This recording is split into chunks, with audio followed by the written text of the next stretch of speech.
Uma das coisas mais importantes para que a gente possa controlar o preço é o próprio povo. Você sabe disso. Se você vai no supermercado aí em Salvador e você desconfia que tal produto está caro, você não compra. Ora, se todo mundo tivesse a consciência e não comprar aquilo que ele acha que está caro, quem está vendendo vai ter que baixar para vender, porque senão vai estragar.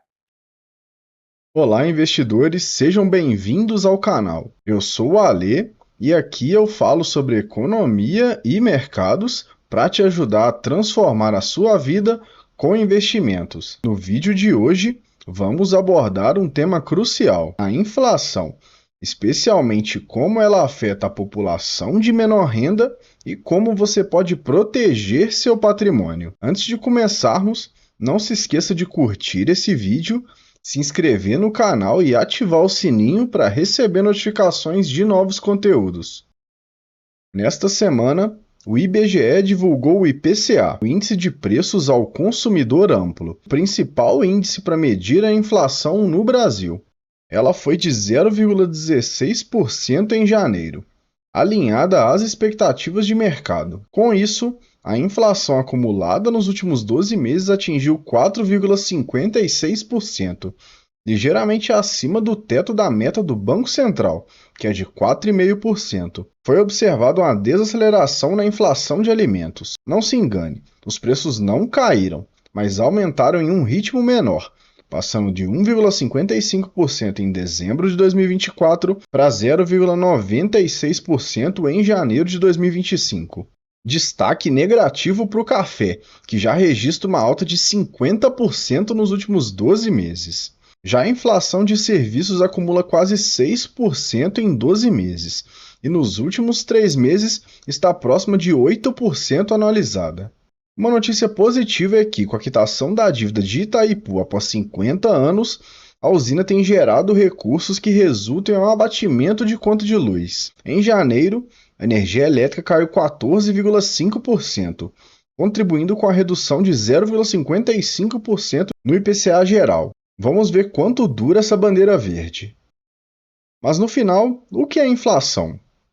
A inflação é o aumento generalizado e contínuo dos preços de bens e serviços em uma economia durante um período de tempo. Isso implica que o poder de compra da moeda diminui, ou seja, com a mesma quantia em dinheiro, as pessoas conseguem comprar menos do que antes. A inflação pode ser causada por diversos fatores, como o aumento na demanda, os custos de produção ou a expansão da oferta monetária. No contexto atual do Brasil, alguns dos principais fatores que têm impulsionado a inflação incluem o aumento do gasto público. Quando o governo eleva seus gastos, especialmente em momentos de estímulo fiscal, há um aumento na quantidade de dinheiro circulando na economia.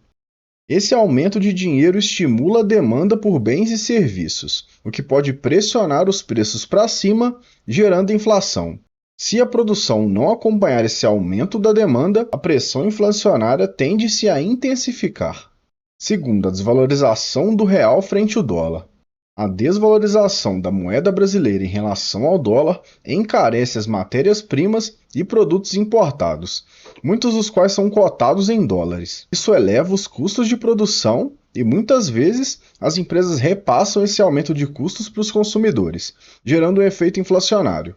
Expansão da oferta monetária para cobrir o déficit fiscal. Quando o governo emite mais moeda para financiar um déficit fiscal, ou seja, quando os gastos superam a arrecadação, a quantidade de dinheiro em circulação aumenta. Se a quantidade de bens e serviços não crescer proporcionalmente, o excesso de dinheiro pode gerar uma demanda maior, o que resulta em um aumento dos preços. Esses fatores, entre outros, ajudam a explicar o comportamento inflacionário no Brasil, afetando o custo de vida e o poder de compra da população. O controle da inflação é um dos principais objetivos das políticas econômicas, pois a inflação muito alta pode prejudicar a economia e o bem-estar das pessoas. Então, de quem é a culpa da alta inflação? Veja a resposta de Roberto Campos, economista, político e avô do ex-presidente do Banco Central Campos Neto. Em 91, em entrevista ao programa Roda Viva da TV Cultura, disse isso. Se perguntaram por que a subcultura anti-empresarial, É perceptível no plano cruzado, aquelas punições a empresários, põe na cadeia quem pratica preços desalinhados. Essa mentalidade anti-empresarial deriva de uma definição errônea da inflação. O cruzado treinou a população brasileira para acreditar que inflação é alta de preços. Não é. Alta de preços é o resultado. Inflação é a expansão monetária. Vocês veem, e daí? E daí um número de consequências grandes surge. Se inflação é alta de preços, então o culpado é o empresário que faz a alta de preços. Mas se inflação é expansão monetária, então o culpado é o governo. Veja que a mudança da definição cria uma cultura anti-empresarial. É crucial entender que a responsabilidade pela inflação recai sobre quem emite a moeda, ou seja, o governo, e não sobre comerciantes ou empresários. Atualmente, as expectativas de inflação estão desancoradas, o que significa que agentes econômicos acreditam que a inflação futura será persistentemente maior que a meta do Banco Central, gerando um ciclo vicioso de inércia inflacionária, deteriorização da credibilidade da política monetária, alta nos juros de longo prazo, desvalorização cambial e perda de confiança na disciplina econômica do governo. A inflação implícita, que nada mais é do que a diferença entre os rendimentos do título pré-fixado e de um título atrelado à inflação de mesmo vencimento, também aponta para essa tendência, refletindo a expectativa do mercado de que os índices de preços estão acima da meta estabelecida pelo Banco Central. O mercado financeiro projeta uma inflação de 5,58% para esse ano, conforme o Boletim Focus divulgado na última segunda-feira pelo Banco Central, acima da meta de 3%. Isso demonstra uma desconexão entre as expectativas de mercado e os objetivos da política monetária, o que pode exacerbar a pressão sobre os preços e a economia como um todo. A crise entre o presidente do IBGE, Márcio Pokmann, responsável pela produção do IPCA, e os servidores do Instituto está prejudicando sua imagem e intensificando o desgaste do governo Lula.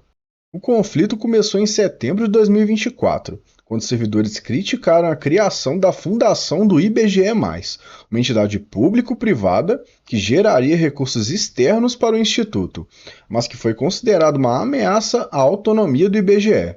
Pokmann defendeu a fundação, enquanto os servidores temem que ela permita interferência externa. A situação piorou com a saída de diretores do IBGE e a crescente desconfiança em relação à gestão. O líder da oposição, Rogério Marinho, pediu ao TCU que investigasse a gestão de Pokmann, temendo que isso prejudicasse a credibilidade do IPCA. O governo, embora apoie Pokmann, está sendo criticado pela falta de controle sobre a crise. Especialistas consideram que, apesar do impasse administrativo, a integridade técnica do IBGE não foi comprometida, mas o episódio prejudica a sua imagem. Além disso, a falta de clareza sobre os objetivos da Fundação IBGE+, contribui para a incerteza sobre o futuro do Instituto. Muitas pessoas percebem a inflação como sendo mais alta do que os números oficiais indicam. Isso pode ocorrer porque os padrões de consumo individuais, muitas vezes, diferem da cesta de produtos e serviços usada para calcular o IPCA. Uma das críticas é que o índice se baseia em uma cesta de consumo média, que nem sempre reflete os hábitos de todas as famílias. Por exemplo, as famílias de classes mais baixas tendem a gastar mais com alimentos, cujos preços podem estar mais elevados. Além disso, o IPCA utiliza pesos fixos para todos os itens da cesta, mas esses pesos não se ajustam rapidamente às mudanças nos padrões de consumo, como no caso dos serviços de streaming, que têm se tornado cada vez mais presentes no cotidiano. Por isso, alguns argumentam que o IPCA pode subestimar a inflação real, especialmente quando há aumento nos preços dos alimentos ou combustíveis, que impactam mais famílias de menor renda. Outro ponto é que, sendo uma média nacional, o IPCA não leva em conta as grandes variações no custo de vida entre diferentes regiões do Brasil, o que faz com que ele não reflita a realidade de todos. Quais alimentos mais subiram de preço aí na sua região? Deixa nos comentários. Controlar a inflação é vital para o Brasil. especialmente porque ela afeta desproporcionalmente os mais pobres. Enquanto os mais ricos conseguem se proteger por meio de investimentos que acompanham ou superam a inflação, as classes de menor renda sofrem mais, pois grande parte de sua renda é destinada a itens essenciais, como alimentos e energia, que são diretamente impactados pela inflação. E o vídeo do Lula, hein? A ideia de que os preços devem ser controlados ou manipulados pela população desvaloriza o papel crucial do empresário na formação de preços e na promoção de uma competição saudável no mercado. Essa perspectiva não apenas ignora a liberdade econômica, mas também subestima a capacidade do mercado em se autorregular por meio da oferta e demanda. Roberto Campos argumentava de maneira incisiva que o verdadeiro motor do progresso e da inovação é o empreendedorismo. Ele afirmava que a intervenção governamental, com controles rígidos sobre preços ou demonização dos empresários, mina os incentivos para a criação de riqueza e para a geração de novos negócios. O empresário é essencial para gerar prosperidade e a liberdade econômica, como o mercado livre, é fundamental para o crescimento sustentável e para a justiça social verdadeira. Os empresários estão longe de serem vilões. Eles são os agentes que impulsionam o desenvolvimento econômico e a inovação. A inflação é um desafio para quem busca preservar o valor do seu dinheiro, mas existem formas de proteger seus investimentos de forma inteligente. Uma boa estratégia é investir em ativos reais, como títulos atrelados à inflação, por exemplo, o Tesouro IPCA+. Eles garantem um rendimento real ajustado pela inflação, protegendo seu poder de compra.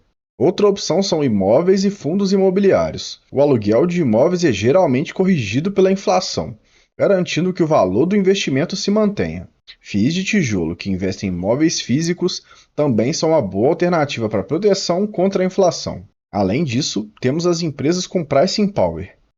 São empresas que conseguem repassar aumentos de custos para os seus preços de produtos ou serviços sem perder demanda, ou seja, são mais resilientes em cenários inflacionários.